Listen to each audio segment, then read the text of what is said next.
Բարի երեկո, դուք դիտում եք բաց հարթակը, այսօր իմ հյուրը քաղաքագետ Բարդուղ Գալստյանն է, բարև ձեզ։ Բարև ձեզ։ Եվ այսպես 9-րդ գումարման ազգային ժողովի առաջին նստաշրջանն է ընթանում այս օրերին։ Պարոն Գալստյան, ինչով է տարբերվում նոր խորհրդարանը նախորդ խորհրդարաններից, մանավանդ վստահ եմ հետևում եք իրադարձությունների զարգացմանը եւ տեսնում եք այն երկխոսությունը, որը տեղի է ունենում իշխանության եւ ընդդիմության միջեւ։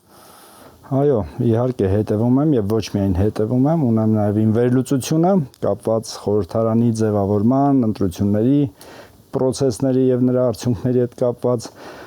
եւ կասեմ, որ այո, այս խորհրդարանը պատկերացրեք շատ ավելի վատն է ըստ իս, քան գոնե 21 թվին ձևավորված ընտրությունների արդյունքում ձևավորված խորհրդարանը, որովհետև գոնե 21 թվականի ուժերից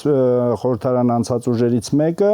անցած ճանապարհ ուներ, խոսքս հանրապետական կուսակցության մասին է, գաղափարախոսություն ուներ, պրոֆեսիոնալիզմ ուներ շատ թե քիչ, այս անգամ նրան փոխարինած Ուժեղ Հայաստան կուսակցությունը, եթե դրան կարելի է իհարկե կուսակցություն անվանել, ընդհանրապես որևէ եզր չունի կուսակցություն կոչվելու եւ քաղաքական ուժ կոչվելու հետ, որովհետև դա հասկանում ենք ընդամենը մի քանի շաբաթում Սամվել Կարապետյանի մեծ ֆինանսների վրա ձևավորված եւ ռուսական աջակցությունը ստացած այդ process-ի արդյունքում ձևավորված, այսպես ասած, թայֆա է, զբորնիկ է, որը իմ կարծիքով լուրջ քաղաքական ուժ որպես դիտարկել անընդունելի է։ Ինչ վերաբերում է այս խորհրդարանը եւս ունենալու է գրեթե նույն պատկերը, ինչ տեսել են 21-26 թվականի խորհրդարանը եւ խորհրդարանական գործընթացները, որովհետեւ խորհրդարան են անցել գործող իշխանությունները եւ ռուսական եւս երկու ուժ, ինչպես նախորդ անգամ, որը տալու է նույն պատկերը, ինչ որ տեսել ենք նախկինում։ Եվ դա ունի ըստ իս 3 հիմնական պատճառ։ Առաջին պատճառը դա Ռուսաստանի մեծ ազդեցությունն է մեր տարածաշրջանում եւ մեզ վրա, Հայաստանի վրա, դա դարերի պատմություն ունի, նույնիսկ խորհրդային միության փլուզումից հետո անկախ Հայաստանում բավականին մեծ ռուսական ռոպագանդայի, ագիտացիայի արդյունք է, ինչու՞ չէ նաեւ Ռուսաստանի ագենտուրայի գործակալների տարածվածության ցանցի առկայությունը մեր հանրապետությունում, որը տալիս է այդ արդյունքը, եւ այս անգամ Ռուսաստանի խիստ ջանքերը եւ ակտիվ ջանքերը ամեն գնով Հայաստանում իշխանափոխություն անելու։ Դա ըստ իս պատճառներից մեկն է։ Երկրորդը գործող իշխանությունների այսքան տարիների գոնե վերջին 5 տարիների թերացումներն է,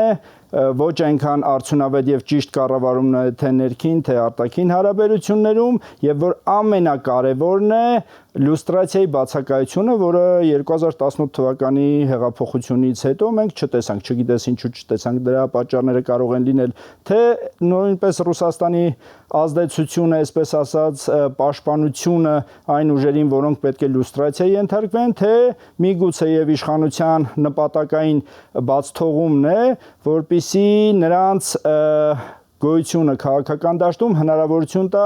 իշխանությունների վերարտադրմանը։ Եվ երրորդ հիմնական պատճառը իմ կարծիքով քաղաքական մյուս ուժերի, ժողովրդավար ուժերի,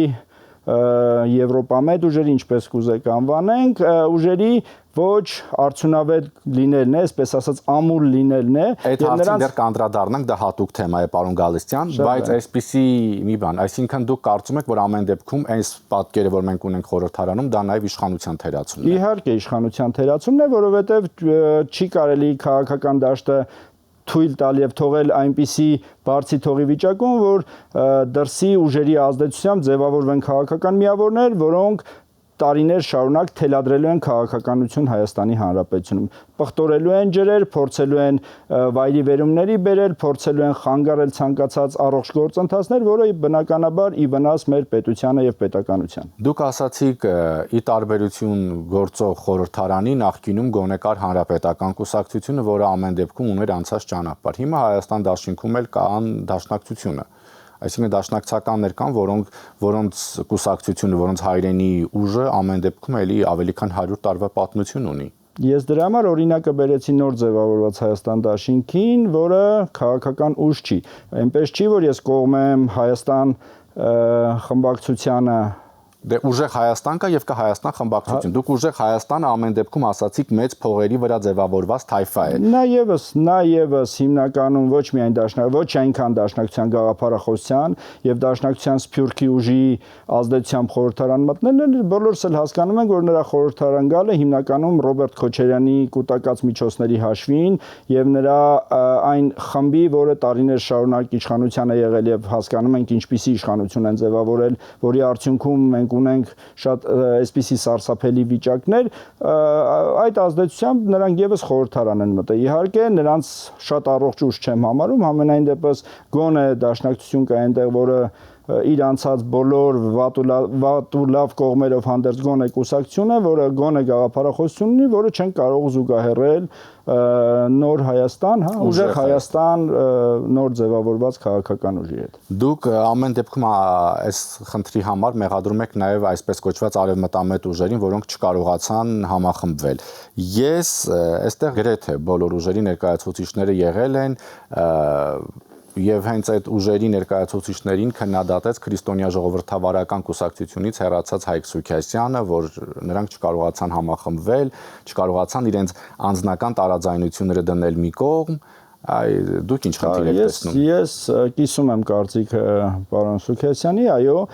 որովհետև այդ ուժերը հնարավորություն ունեն գոնե այս անգամ աչքի առաջ ունենալով 21 թվականի խորհրդարանական ընտրությունների արդյունքները, գոնե այս անգամ 4, 5, 6 շատ թե քիչ առողջ ուժերով միավորվել, ձևավորել այլընտրանք եւ փոխել խորհրդարանի պատկերը։ Եթե չասեմ իշխանափոխություն իրականացնել, գոնե փոխել խորհրդարանի պատկերը, որը իրատեսական էր։ Եթե նույնիսկ զուտ մաթեմատիկական հաշվարկով վերցնենք, գումարեր զուտ ուղակի նրանց տարածայների գումարը բավականացնելու էր 8 եւ ավել տոկոս շեմը հաղթահարելու հնարավորությունը, որը չարեցին։ Չգիտես ինչու չարեցին, եթե առանձին խոսում ես այդ ուժերի ներկայացուցիչների կամ ղեկավարների հետ, բոլորն ունեն իրենց պատկերացումները, բոլորն ունեն իրենց պատճառները, այսպես ասած, բայց այդ պատճառները արդարացված չեն, որովհետեւ արդյունքը այս է։ Հետևաբար նրանց մեղքը ոչ պակաս մեծ է, ինչ իշխանությունների կամ խորհրդարան մտած քաղաքական ուժերի, հետևաբար թող չփորձեն անընդհատ արդարացնել կամ պատճառներ ու բոլորն ասում են մենք պատրաստ ենք, մյուսը պատրաստ չէր։ Հնարավոր չէ, եթե մեկը երկուսը պատրաստ են ելնում, երրորդ չորրորդը հաստատ գտնում է եզրեր նրանց միանալու եւ այդ ուժը ձևավորելու։ Երբ տեղի էր ունենում ստորագրահավաք եվրոպական ընտանիքին անդամակցելու, ես եւս ակտիվ մասնակցություն ունեի, այդ ընթացքում կային քաղաքական մի քանի ուժեր, որոնք պատրաստ էին կամ արդեն կարծես թե ձևավորվում էր կոալիցիա, կոնսոլիդացվում էր այդ քաղաքական ուժերը, կոնսոլիդացվում էին այդ քաղաքական ուժերը, չգիտես ինչու ընտրությունների շեմին որոշեցին, որ նրանք անկախ պետք է գնան խորհրդարանական ընտրություններին եւ ձայներ փոշիացնեն եւ այդ ձայների փոշիացման արդյունքում խորհրդարանը հրամցնեն ռուսական ազդեցության այն ուժերին։ Տեսեք, երբ մենք հետևում ենք հենց այդ ուժերի ներկայացուցիչների տարբեր ելույթներին, հարցազրույցներին, խոսում են հայրենիքից, վեհարժեքներից, հայրենիքը փրկելուց, հենց հայրենիքը փրկելուց նույն Ռուսաստանի Դաշնությունից ու մեղադրում են, որ ռուսամետ ուժերը, այսպես կոչված, եկել են խորհրդարան, որպեսզի նրանց նպատակն է Հայաստանը հանձնել Ռուսաստանին։ Բայց երբ որ դուք խոսում եք հայրենիքը փրկելուց, հայրենիքի վեհարժեքներից, ինչու դուք չկարողացաք ձեր անձնական տարաձայնությունները դնեք մի կողմ, միավորվեք, փրկեք այդ հայրենիքը։ Միանշանակ դա ցանկացած անհատ իր մեղքը կարծես թե չի ընդունում, դա ընդհանրապես մարդկային հոգեբանություն է, դա ավելի արտահայտված է քաղաքական դաշտում եւ ավելի արտահայտված է մեր քաղաքական դաշտում, առավել եւս նման այդ քաղաքական ուժերին, որի մասին նոր խոսում ենք, որը չեն կարող տեսնել օրինակ ռուսական ազդեցության ուժերի մեջ, որովհետեւ նրանք ինչքան էլ տարաձայնություններ ունենան մեկը մյուսի հանդեպ, ինչքան էլ հակակրանք ունենան մեկը մյուսի հանդեպ, նրանք ուղղորդվում են ռուսական վերնախավի կողմից եւ հետեւաբար նրանց նպատակները, վերջնական նպատակները կարծես թե նույնն է։ Ես կարծում եմ այս ընտրությունները եւս փորձ է արվել Գյումրի 2-ի օրինակը համապետական ընտրություններում արդյունավետ դարձնել, այսպես ասած կյանքի կոչել, որը չստացվեց։ 3-4 ճակատներով մտնել խորհրդարան, վերջում դառնալ կոալիցիա եւ իշխանություն ձևավորել, որը ի բարեբախտություն հայ ժողովրդի տեղի չունեցավ։ Պարոն Գալստյան, մենք տեսնում ենք, որ վերջին օրերին, վերջին շաբաթներին Գագիկ Ծառուկյանին պատկանող ընկերությունների կառավարումը հետզհետե հատկացվում է պետությանը։ Այդ գործընթացին ինչպես է վերաբերվում։ Ես կարծում եմ եւ Գագիկ Ծառուկյանը եւ Գագիկ Ծառուկյանի նման շատ օլիգարխներ մեր երկրում այդ մութ ու ցուրտ դժվար ծանր տարիներին պատերազմի շրջանում հետպատերազմական ծանր իրավիճակներում հարստացել են բնականաբար ոչ արդար եւ ոչ ազնիվ ճանապարհով եւ չափից ավել այսպես դոշ ծեծել ու պաշտպանել Գագիկ Ծառուկյանին իր անցած մաքուր ճանապարհի բարեգործ լինելու մեծ գործեր անելու մեջ ես խիստ ծիծաղելի եմ համարում եւ կարծում եմ որ այո Գագիկ Ծառուկյանը եւ Գագիկ Ծառուկյանի նման շատերը որոնք ցավոք դեռ չեն բերվել իրավական դաշտ ունեն փոխհատուցելու ունեն վերադարձնելու շատ ու շատ գույքեր եւ միջոցներ սակայն ես կարծում եմ որ այս գործընթացը պետք է սկսվեր ոչ թե 26 թվականի խորհրդարանական ընտրություններից հետո այլ սա պետք է տեսնենք 2018 գոնե 21 թվականի խորհրդարանական ընտրություններից հետո որը ժողովրդի մոտ ավելի առողջ ասոցացման process կլիներ, որովհետև այս պահին այն դիտվում է որոշների կողմից, ժողովրդի որոշ մասի կողմից, առավել եւս խորհրդարանական ընդդիմության կոչվածի կողմից հիմնականում քաղաքական հետապնդումներ, որը ցավոք վարդ արձագանքներ է գտնում նաև ժողովրդի որոշ զանգվածների։ Մենք տեսանք, որ այո խորհրդարանում դա հենց համարում են ընդդիմադիրները համարում են հաշվեհարդար, ավելին ասում են դուք յուրացրեցիք Գագիկ Ծառուկյանի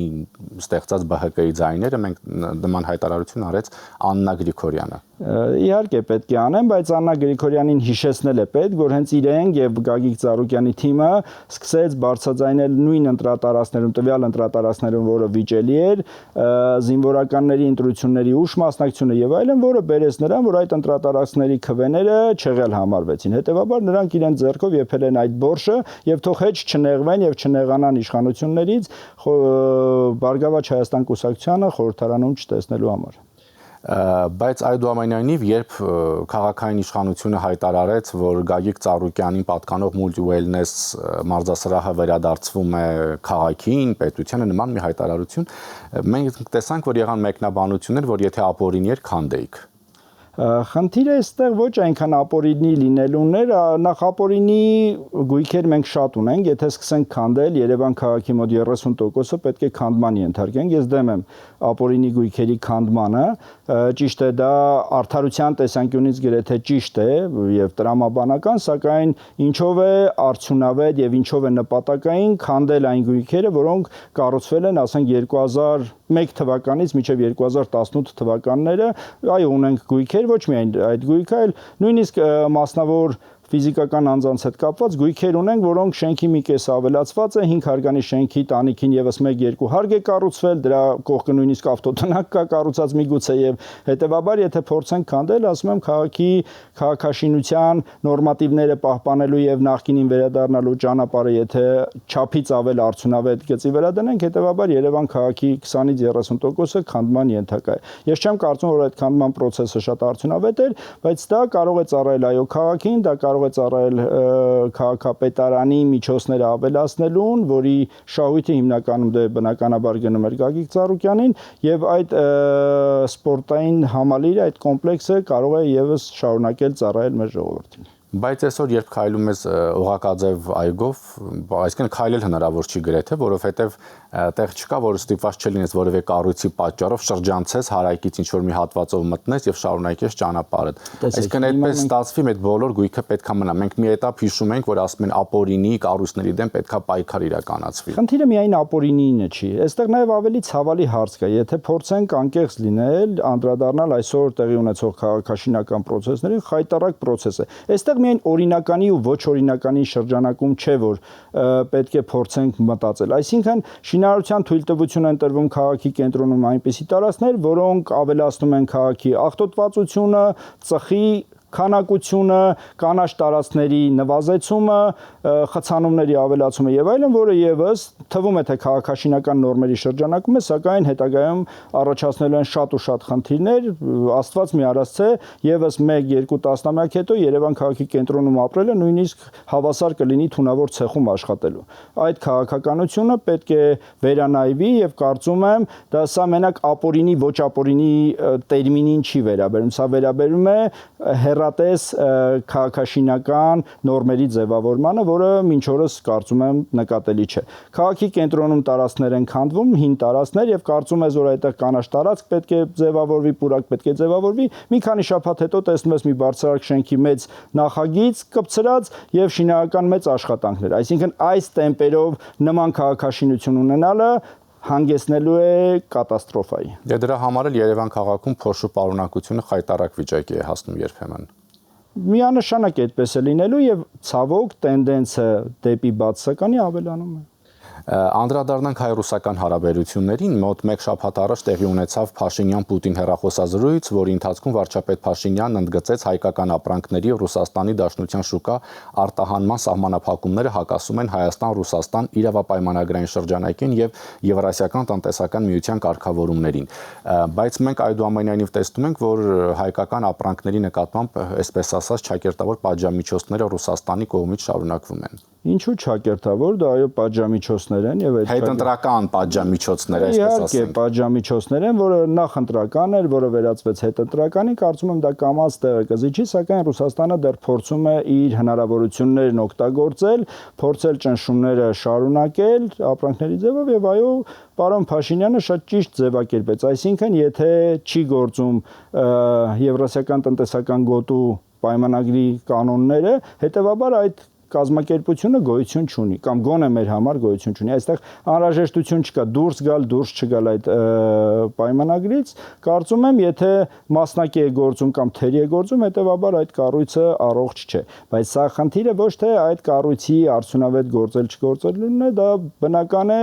ակնհայտ Ռուսաստանի տոտալ ճնշումների, տոտալ վերահսկման, տոտալ թելադրանքի քաղաքականությունը, այլ ոչ տնտեսական որևէ ապրանքատեսակի թույլ տալ չտալու։ Այսքան տարի մեր ձկնատեսակները, ծաղիկները եւ այլն ծիրանը ռուսական շուկայում ունեին բարձր գնողականություն եւ բարձր պահանջարկ, իրես ինչու այսօր չեն համապատասխանում ռուսական շուկայի պահանջներին, այն ռուսական շուկայի, որ աշխարհի որ երկրից ասես ինչ աղբ ասես մտնում է սննդի տեսքով եւ իրացվում է ռուսական շուկայում, կիսասոված ռուսական շուկայում։ Հետեւաբար դրա մեջ որևէ տնտեսական տրամաբանություն փնտրելն անիմաստ է, դա քաղաքական տոտալ ճնշում է եւ կարծում եմ որոշ ժամանակ հետո երբ մենք կկարողանանք մեր իշխանությունը ուժ կգտնի եւ ճկուն քաղաքականություն վարելով կկարողանա գտնել նոր շուկաներ, Ռուսաստանը կփորձի վերանայել իր ճնշման քաղաքականություն։ Եթե այս հարցը չլուծվի, ապա դա կլինի ԵԱՏՄ-ի վերջի սկիզբը։ Վարչապետի հայտարարություններ համամիտ եք թե ոչ։ Իհարկե համամիտ եմ եւ կարծում եմ այդ ԵԱՏՄ-ն ինչպես եւ ՀԱՊԿ կոչված է, դրանք ոչ տնտեսական, ոչ ռազմական բլոկներ են, առողջ կառույցներ են, այլ Ռուսաստանի ձևավորված իր շրջապատում ձևավորված արհեստական միավորներ, որոնք փորձում է ներկայացնել որպես այլընտրանք Եվրոպական տնտեսական միությանը, ՆԱՏՕ-ին եւ այլն, որը այդպես չէ։ Բոլորս հասկանում ենք, որ ԵԱՏՄ օրենքները միայն Ռուսաստանի համար չեն, եթե դա իհարկե առողջ կառույց է եւ միասնական կառույց է, հետեւաբար դա միասնական կառույց չէ եւ դա Ռուսաստանի ձևավորած այն ճնշման մեխանիզմներից մեկն է, որը 2013 թվականին պարտադրեցին մեզ եւ ստիպեցին ներգրավել այդ ծրագրերի շրջանակում, որը բերեց շատ ավելի բացասական հետևանքներ մեր համար, որ մինչ օրս չեն կարողանում նոր եւ առողջ եւ ավելի արդյունավետ շուկաներ գտնել եւ մեր ապրանքների ստանդարտները հասցնել այդ մակարդակին, դա 2019-13 թվականին պարտադրաբար Հայաստանին ՀԱՊԿ-ի եւ ԵԱՏՄ-ի մուտք գործելու, պարտադրական մուտք գործելու արդյունքն է։ Շնորհակալություն։ Ես շեշտեմ եմ հյուրը քաղաքագետ Բարդուղ Գալստյանն էր, շնորհակալություն ուշադրության համար, հաջողություն։